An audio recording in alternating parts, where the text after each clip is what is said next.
Woo-hoo. What up, man? This your boy, Magnificent Black Man. Coming today, bring y'all our state of play. The state of play, man. The state of game. Play on words. It's only got the state of play. Switch it up. State of play. You know what I mean? I'm saying you're a genius, right? But check me out, man. Today we're here to talk about a couple of events that have transpired or continue to transpire.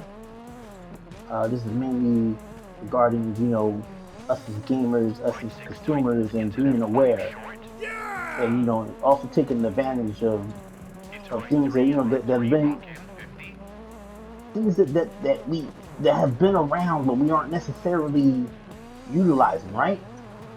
And in this case, I want to talk about PC, right? With all that's going on, PC is starting to look more and more appealing every day, man. Just the different launchers and the different companies that you deal with, right? They're all competing, fighting for your buck, right? That's what's going on PC right now. There's tons of sales, tons of deals. On the console front, it's quite the opposite, right? Mainly, who's running things on the console? Nintendo and PlayStation and Xbox, right? But not so much. Xbox hasn't been really competitive in terms of being competitive with Sony, right? So, and Nintendo has their own space. And PlayStation, and as of today, PlayStation and Xbox share the same space. Xbox is trying to create their own lane. Trying to create their own lane, right? At this point, they're in a transitional phase. For whatever reason, all the time that they wasted with not releasing games, they weren't creating games to have at launch. So, most of the consumers are moving over to PlayStation. The diehards will stay on their preferred platform, if that's Xbox or whatever. But most of the consumers are moving over to PlayStation.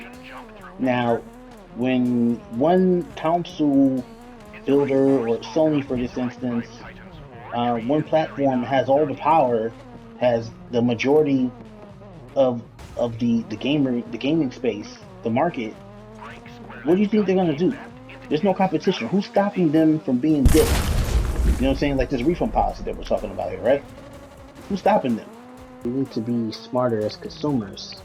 To put things in perspective, just looking at from my experience when it came to the debacle with these cyberpunk, right? I don't want to get too deep into it, but this is the catalyst of what made me go through this experience. So, cyberpunk, everyone knows about the issue with cyberpunk and them basically releasing a buggy, unfinished product, and a lot of the consumers purchased a product based on marketing and being enticed from the developers. The developers are telling us that they're going to deliver upon a product, and they give us something totally different, half baked, unfinished, and stale, right?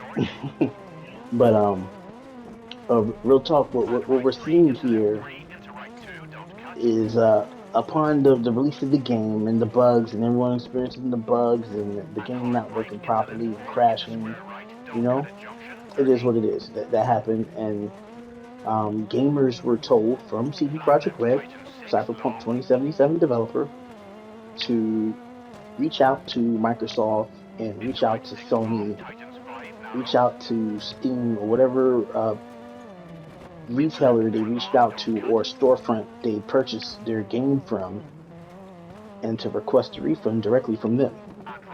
Now they did advise that they, if we were having problems and get refunds, to contact CD Projekt Red directly after reaching out to the respective stores that they purchased it from.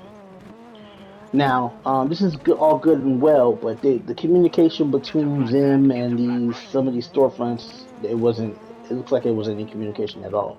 But what I'm getting at is the reason I feel like I need to purchase a PC is because I don't. I feel like I'm shackled right now. I used to be one of those proud people who get every console, and just to have it. I want to make sure that if a game comes out, I can get it no matter what console it's on.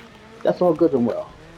Since then, I got rid of my Xbox, and I barely play my Switch. If any games release on the Switch, I normally just I don't buy it. I don't even turn the thing on. I normally turn it on if I'm like waiting at the doctor's office or something. You know, play some of the old school Super Nintendo games that's on the emulator on there. But to my point, Sony I had an issue with Sony with the refund policy. This isn't anything new. Sony's always been strict about their policies when it came to refunds.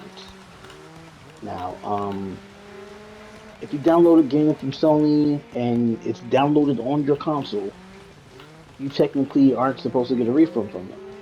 But I don't want to use the word anti-consumer, and I hate the big cliche around the word, but just the whole experience of just not getting a refund, not having any choice at all about getting a refund for a broken product, it just felt super unfair, man. And I'm looking at this as a PlayStation 5 owner, as a former PlayStation 4 owner, as a former PS3, PS2, and PlayStation 1 owner, as a gamer in general. You know what I'm saying? It just don't it didn't feel right at all, man. And I'm looking at these PC players, and they're getting their games from Steam or whatever the storefront is, the CD Projekt Red website. What is it, G2G? They're purchasing their games from there, and they're getting refunds. They're getting refunds, but we're stuck. I believe as gamers, as consumers, we fail to realize how much power we hold over these companies. Right? They want our dollar, right? We have leverage over them. They need to make a product that we demand, right? They need to supply a product that we demand. That's included in their policies, right? So if we're not supporting these console makers, though Sony's bringing us the bangers, right? I love their bangers just like you love their bangers, right? Major props to Sony for doing what they do, man. Their exclusives are second to none, right? But with that said, when it comes to third-party games being sold on their storefront on the PlayStation Store, they making buku bucks off of us, man. They making buku bucks, and they have these. They don't the quality control that Sony has over their exclusive titles, over their own studios. They don't have that same control over third-party developers.